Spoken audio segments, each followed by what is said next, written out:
পাকিস্তান বানাবার, বাংলাদেশ বানাবার, নেপাল বানাবার, শ্রীলঙ্কা বানাবার, কিন্তু সফল হয়নি, এবারেও হবে না।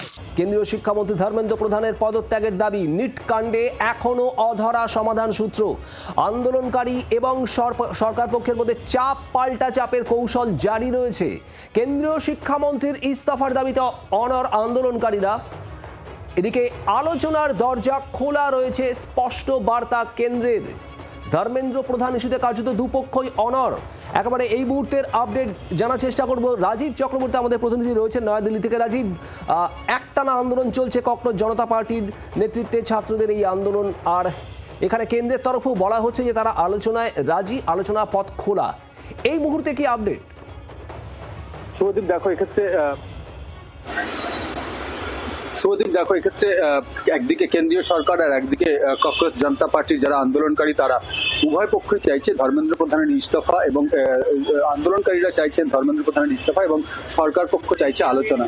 আর এক্ষেত্রে উভয় পক্ষের মধ্যে যে বিষয়টি আটকে রয়েছে ধর্মেন্দ্র প্রধানের ইস্তফা নিয়ে, অর্থাৎ আলোচনার আগে ককরোচ জনতা পার্টির সমর্থকরা চাইছেন ধর্মেন্দ্র প্রধান ইস্তফা দিন। তিনি কেন্দ্রীয় শিক্ষামন্ত্রী, তার আমলেই একের পর এক প্রশ্ন ফাঁস হয়েছে, বিশেষত চিকিৎসা পরীক্ষা, প্রবেশিকা পরীক্ষা নিটের যেভাবে একের পর এক প্রশ্ন ফাঁস হয়েছে, তাতে বহু পড়ুয়া তারা আত্মঘাতী হয়েছেন, এরকম অভিযোগ। এবং এই অভিযোগকে ঘিরে আমরা জানি যে যন্তর মন্তরে বেশ কিছুদিন ধরে বিক্ষোভ চলছে।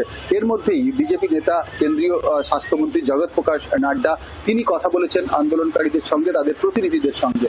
সোনম ওয়াংচুক তিনি হাসপাতালে ভর্তি রয়েছিলেন এবং তিনি গতকাল কয়েকটি শর্তও দিয়েছেন। এই আবহে এখন যে পরিস্থিতি রয়েছে, দুপক্ষই অনড়, এটা বলা চলে। শুভদীপ, একদিকে আন্দোলনকারীরা, ছাত্রছাত্রীরা তারা চাইছে আলোচনায় বসার আগে সবার আগে ধর্মেন্দ্র প্রধান ইস্তফা দিন।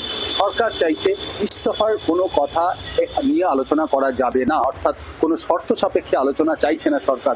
এক্ষেত্রে যে পরিস্থিতি তৈরি হয়েছিল গত 3 দিন আগে 20 তারিখ, সেক্ষেত্রে সংসদ ভবনের গেট পর্যন্ত পড়ুয়ারা, ছাত্রছাত্রীরা, আন্দোলনকারীরা তারা পৌঁছে গিয়েছিলেন এবং লাখো পড়ুয়া এসেছিলেন।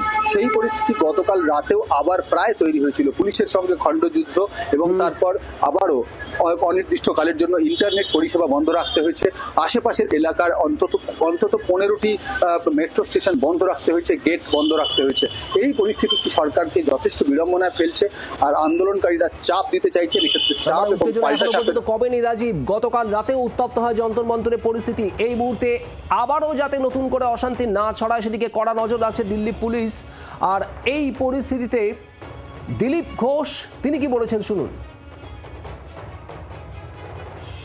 যে ক্যারেক্টারগুলো প্রমিনেন্ট হচ্ছে, এরা গত কয়েক বছর ধরে সেম টাইপেরই এই ধরনের বিধ্বংসী বিচ্ছিন্নতাবাদী আন্দোলনে নেতৃত্ব দিয়ে আসছে। আন্দোলনজীবী নাম দেওয়া হয়েছিল যাদের, সেই লোকগুলো কিছু না কিছু ইস্যু নিয়ে এসে কিছু ইনোসেন্ট লোককে সামনে করে বারবার দেশে একটা উৎপাত তৈরি করে সরকারকে বিব্রত করার চেষ্টা করে। পার্লামেন্টে যখন সেশন চলে, সবার নজর থাকে, প্রেস থাকে, সেই জন্য সুযোগটাকে বেছে নেওয়া হয়। এরা অনেক চেষ্টা করেছে পাকিস্তান বানাবার, বাংলাদেশ বানাবার, নেপাল বানাবার, শ্রীলঙ্কা বানাবার, কিন্তু সফল হয়নি, এবারেও হবে না।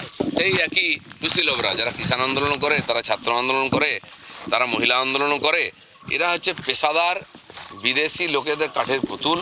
সেই জন্য এরা কিছুতে উৎপাত করবে, কিন্তু ভুলে যাবে না যেন সরকারটা, নরেন্দ্র মোদী, অমিত শাহ, তারা যথাসময়ে ডিসিশন নেবেন।